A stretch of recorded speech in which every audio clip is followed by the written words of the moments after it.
It is my understanding that the Council is ready to proceed to the vote on the draft resolution contained in document S/2024/302. I shall put the draft resolution to a vote now. Will those in favour of the draft resolution contained in document S/2024/302 please raise their hand?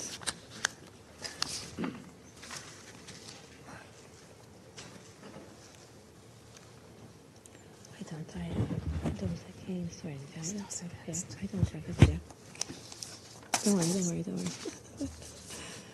Thank you. Those against? Abstentions?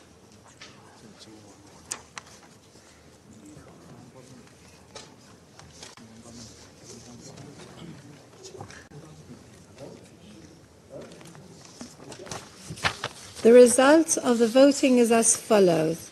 13 votes in favour, 1 votes against, 1 abstention. So here it is. The draft resolution has not been adopted owing to the negative vote of a permanent member of the Council. Pass the floor to the Russian Federation. Madam President, unfortunately, the UN Security Council today did not manage to adopt a well-thought-through decision on using outer space exclusively for peaceful purposes. That was the thrust of the Russian and Chinese amendment, which was not adopted. It's very telling that neither in today's discussion nor earlier did the authors of the DR answer the question, what do they not like about our proposal? Which boils down to introducing a call not to place weapons of any kind in outer space. In other words, repeating my earlier metaphor, why do we need a roof if we haven't yet built the walls? What is the real, genuine reason that prompted them to submit to the Security Council such a strange draft resolution? It remains a mystery for many colleagues. Let's try to answer that question. The PR, when reading her pre-prepared speech, basically gave away the reason. She directly confirmed that the only reason why Washington introduced this amendment is to tarnish the Russian Federation. If the US is really so much in favor of using outer space for peaceful purposes, why did you vote against our amendment calling for a ban on weapons of any kind being placed in space, not just WMDs? Your silence on this matter is more telling than anything you could possibly say. The US is lecturing other states about the use of WMDs. That's rich. The PR asked us, why? Why? And we answered it. We want a ban on the placement of weapons of any kind in outer space, not just WMDs. But you don't want that. And let me ask you that very same question. Why? My US colleague, by the way, told us about her trip to Japan, including Nagasaki, and about the terrible consequences of nuclear bombings. Could I be so bold as to ask, could you enlighten us? Who conducted that nuclear bombing? The only time this was done in the history of humanity. Or perhaps our Japanese colleague can tell us all about it. A country which, as far as I recall, has never actually named the country which bombed it, as if those nuclear bombs which were dropped on Hiroshima and Nagasaki actually landed on Japan from outer space, out of nowhere. The US PR just said that President Putin has said on numerous occasions that the Russian Federation does not have any plans to place WMDs in outer space. She also said that not adopting this resolution has no impact on Russia's existing obligation not to place WMDs in outer space as per the 1967 Outer Space Treaty. But could Ms. Thomas Greenfield tell us why the US and Japan why did they submit this DR in the first place if it has no impact? Should we be introducing further such DRs in light of what your president said? It all becomes clear, or at least much of it, if we recall that the US and their allies announced some time ago plans to place weapons, including strike combat systems, in outer space. The use of force or threat of force in outer space, from space against Earth or from Earth against objects in outer space. This was directly mentioned in a number of space strategies of Western states. They're available, publicly available. Over the last few years, the US actively spoke out against any initiative geared towards Paros. A shining example is the fact that the US has been blocking for many years now a Russian-Chinese proposal on a treaty on the prevention of the placement of weapons in outer space, which was authored all the way back in 2008. The Russian Federation, and relevant experts are well aware of this, has pursued a completely opposite, very constructive policy line. In various fora, in the First Committee of the General Assembly, at the Conference on Disarmament, in the Disarmament Commission, in COPUOS, the Russian Federation has been promoting initiatives geared towards preventing an arms race in outer space. For the record, I would like to state again, we're prepared to sign an international legally binding agreement. We could even do it tomorrow. An agreement which would contain a comprehensive ban on the placement of weapons of any kind, not just WMDs, in outer space, which are already, these WMDs are already prohibited by the Outer Space Treaty. We're also in favor on banning the use of force or the threat of the use of force in outer space, from space against Earth or from Earth against objects in outer space. The problem is that our Western partners won't agree to this. They are, in fact, actively, militarily exploring outer space. And lest they pull the wool over our eyes, let me state it for the record, they will not issue the militarization of outer space. The U.S. delegation today proposed a DIA without due regard for the Russian-Chinese proposal. This is just a politicized product, propaganda, which has nothing to do with keeping outer space for peaceful purposes. In doing so, Washington is clumsily trying to shirk criticism, shifting blame. Furthermore, it's a very convenient way of diverting attention from Washington's shameful veto on Palestine's attempt to achieve full membership, which meant that they couldn't fix this historical injustice against the Palestinian people. We shouldn't forget another very dangerous and nefarious component of the American draft. It's a clear attempt to use the Security Council to implement restrictions which haven't been set forth before anywhere, including the Outer Space Treaty. This sets a very serious legal precedent. The Security Council is not the place to do that. Discussions on outer space and decisions on this should be comprehensive. They should incorporate all members of the UN. They should be focused on preventing Paros and the rise of armed conflicts in outer space. Otherwise, this is clearly a blatant attempt to impose the opinion of one Security Council member on all other UN members of the Security Council and the rest of the UN.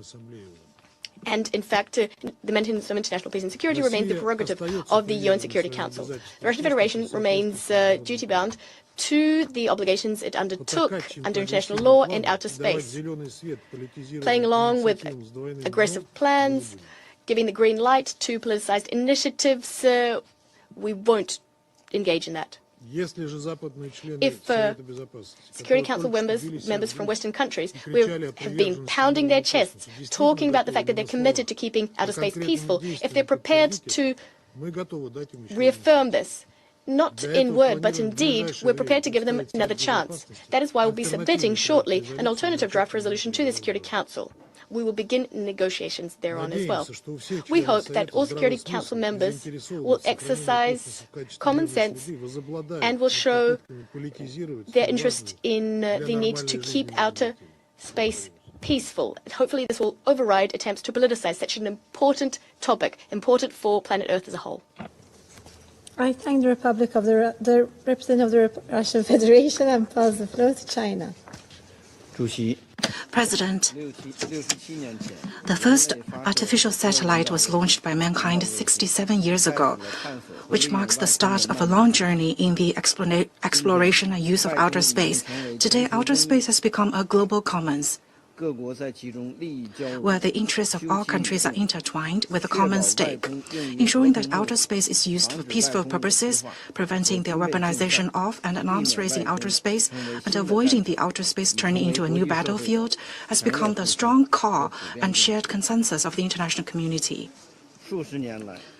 Over the past decades, the international community has made unremitting efforts to realize the aforementioned goals by formulating international legal instruments such as the Outer Space Treaty, adopting a number of GA resolutions on outer space security, and conducting extensive technical discussions under the framework of the CD, the DC, the First Committee of the General Assembly, COPIOS, the GGE, and Open-Ended Working Group on Outer Space Security, among others.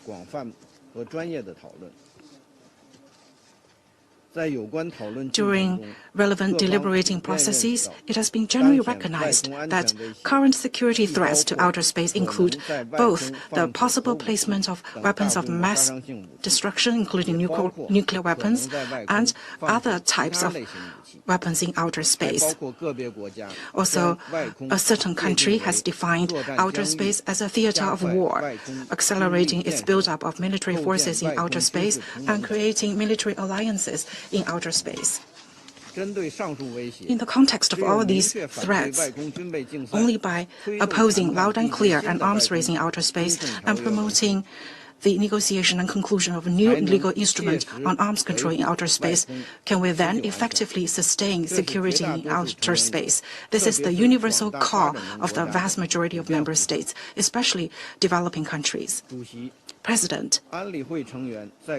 as Council members work together to advance outer space security governance, efforts should be made to demonstrate goodwill, enhance mutual trust, and promote cooperation, instead of suspecting, criticizing, and blaming each other, or stoking confrontation. The main sponsors should value and take on board reasonable suggestions made by other Council members so as to facilitate a consensus on the draft resolution. Rushing the Council into taking action when the parties clearly remain divided will only lead to a divided Council, undermine the Council's authority, and compromise the mutual trust and cooperation among the parties on outer space security. To make the draft text more complete, comprehensive, and balanced, China, together with Russia, tabled an amendment to the text. Regrettably, the amendment was not adopted. The draft resolution that was just voted on is incomplete and unbalanced and does not reflect to the fullest extent the common interests and the shared call of the 193 member states on the issue of outer space security. Therefore, China had to abstain from the vote on the draft resolution. Just now, the U.S. representative made an groundless accusation against China. We firmly oppose such an attack. I would like to emphasize that if the U.S. and Japan were truly committed to advance the Council's constructive deliberations on outer space security, then they should focus squarely on the risks of outer space being weaponized and the potential arms race in outer space, and they should unequivocally stand for the prohibition of the placement of all types of weapons, including nuclear weapons, in outer space. The U.S. should stop its development and deployment of offensive weapons in outer space. President, outer space is not the private property of a few countries, but the common asset of all mankind. It is not an arena for countries to fight each other, but a new frontier for mutually beneficial cooperation. The international community needs to act on the vision of common, comprehensive, cooperative, and sustainable security, pursue cooperation in outer space on the basis of equality, mutual benefit, openness, and inclusivity, and ensure that the right of all countries to the peaceful exploration and use of outer space is fully guaranteed, with a view to building a community with a shared future for mankind in the field of outer space. At the same time, continued efforts should be made to prevent the weaponization of and arms race in outer space. Start without delay negotiations on an international legal instruments on arms control in outer space, and ensure that outer space is a peaceful space that can be used for the benefit of all member states and all mankind. In this regard, major space technology countries should play a leading and exemplary role. Let me reiterate that China has always been committed to the peaceful use of outer space and has been cooperating extensively with the international community. China will continue to work hand in hand with other countries to promote the peaceful uses of outer space for the sake of global economic development and social progress, thus making greater contributions to the building of a community with a shared future for mankind. Thank you, President. I thank the representative of China. I shall now make a statement in my national capacity. I start by thanking the United States and Japan for this initiative. We appreciate their skillful leadership and their tireless efforts to accommodate the positions of all Council members. Unfortunately, these efforts face yet another veto by a permanent member of this Council.